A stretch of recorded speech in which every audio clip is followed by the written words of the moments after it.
Hey, welcome to Game Time Grub. Today I'm here with Ed. I'm Christina, and we're going to do a Peruvian style beer can chicken in honor for the Washington Redskins. Redskins. All right, so let's get it started. What are we going to do today, Ed? Well, we got our chicken here, and we got our can of chicken. So basically, we're going to start out. I'm going to take a little quick drink because we're not going to use the whole thing. You got to have the take off a little bit because it's going to expand. But okay, that should be enough there. And then what do we start with, Christina? Well, we'll go ahead. Well, it's kind of like a kind of dry rub marinade where it's going to be real quick, right? So we have 4 tablespoons of white wine vinegar. If you go ahead and start stirring that for me. Okay. 6 cloves of garlic. We like garlic. Ooh, there's more garlic in here. I like garlic. Get it all out. All right. 2 tablespoons of paprika. A teaspoon of salt.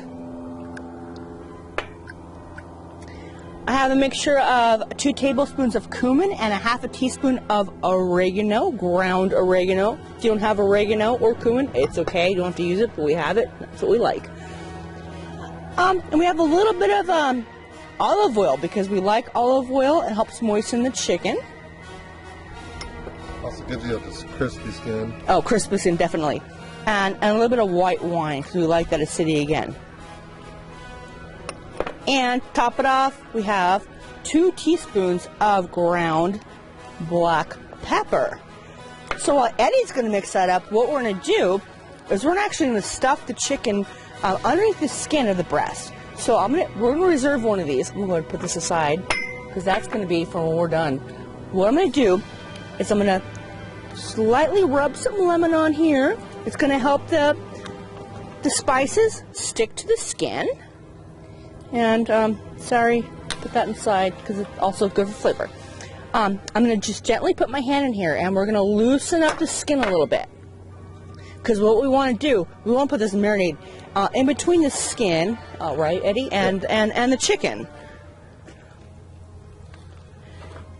And then we'll put the reserve of it on top. On top of it. So it's going to get a lot of flavor really quick. And with that beer, the beer is just going to help moisten it. Just maybe tilt that up a little bit. Okay. There. Okay. Oh. Ooh, do a handstand. Yeah. All right. So our chicken's going to do a handstand right now. It's going to pour it in there. I already created a cavity on both sides of the breast. That way the marinade can flow in there real quick. It's coming out, but that's okay because it's getting in there. Might want to get a little more on this side, Eddie. Because we're going to use this anyway to baste. It's all going to get cooked off. There you go. Oh, that looks really good. Now you got the tray there. You can probably pour it back in here. We can pour it back on top. Yeah. So, yeah. Well, let it out a little bit. And we're going to put this back on top of the chicken. Yeah, we're going to do a little bit of a rub up back on top. Pour it all over. This is full of flavor. I mean, you got the garlic, pepper. Oh my gosh, garlic and more garlic and more garlic. Good thing I'm not a vampire. All right. All night anyway. I guess I kind of am, huh? Not on game day though. I do wake up for game day. All right. Well, I'm gonna go ahead and give my hands a quick rinse. Now, what I've done, just because I don't have a sink, in my backyard, I just kind of did like a little soapy water real quick, just because my hands are kind of messy right now. So I figured this would be a good idea just to kind of give your hands a quick rinse before I put the actual chicken on our beer can. So I thought this would be like a fun, quick kind of way to get your hands rinsed off really quickly. That way you have to deal with more mucky muck. Okay, so now we got the chicken we got here. Okay, no, don't worry about it. No, I'm okay. And basically what you're going to do is put the can in with the lip facing up so that it doesn't all drain into the chicken. Just like that. Do you need some help with that? Or you got it? Oh. There you go. And basically what it's going to do is it's going to boil over. It'll help steam the chicken on the inside. Yeah. And keep it moist. Right, quick, go! Yeah. Well, we have the lemon in there, but it's okay. Now we're just going to throw it on the grill in the middle, over indirect heat. So if you want to come in here real quick, you can see we got our smoked wood cherry chips here. They're smoking. and it's not on the direct heat, so we want to make sure it's cool. And this reserve marinade, we can probably, we can reuse this. Well, with this though too, because we did put the chicken back in there, you don't want to use it.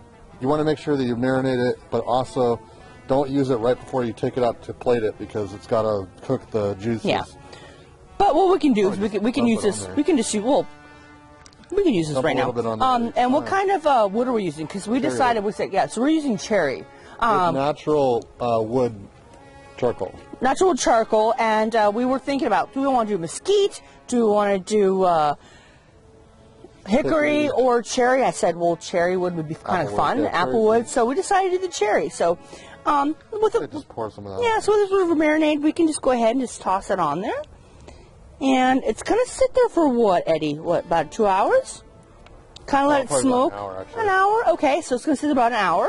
And it's nice and smoky. Another good way of doing this is if you have a mop sponge, that'll work really well. Or like, what do they call it, the baster, turkey baster? Yeah, turkey baster. But actually, I kind of want to get a little bit of a, sorry, Eddie. I'm going to have to go ahead and pour a little bit of this inside. It's fine. Because I like the flavor of it. This is really awesome and tasty. So that's going to go for at least an hour, and we'll check. And again, our reserved half lemon. Once we're done cooking this chicken, we're going to go ahead and squeeze that rest of that lemon on there. So it's like our Peruvian beer can chicken. You want to make sure it's really sealed here. So like maybe half open on the top so that the smoke really contains in there. Yeah. And don't check it too often. Just let it go. Yeah. And what does that temperature have to get to? 165. Check the thighs of the chicken. So 165, I think. You know, 170. But yeah, then you're good to go after that. And we'll come back in about an hour, let the smoke do its work, and we'll check it then. Awesome. Cool. Oh my gosh. Does that not look delicious? Oh my gosh. We have a thermometer in there, so it did register. We're cooking it to 165 degrees. Oh my gosh. Oh my gosh. That looks absolutely amazing. We're going to take the thermometer out now. Woo, that's a little warm. Pull it out. Make sure it sets for like what, 10 minutes? Probably 10, 15 minutes. 10 minutes. We'll go ahead and tent it with a piece of foil when we get inside, before we start to go eat this. But yeah. But letting it sit will lock in all the juices. Yeah, let the juices come back inside. Since we're not done. That's about it. Really simple. Great looking. Oh my gosh. Awesome. Doesn't that look delicious? So, I mean, when's the last time you saw chicken looking that good? I don't know. Wow. That looks awesome, and it smells really great. So grill it up for your next Redskins game, and I think you'll be happy. Ooh, that was awesome.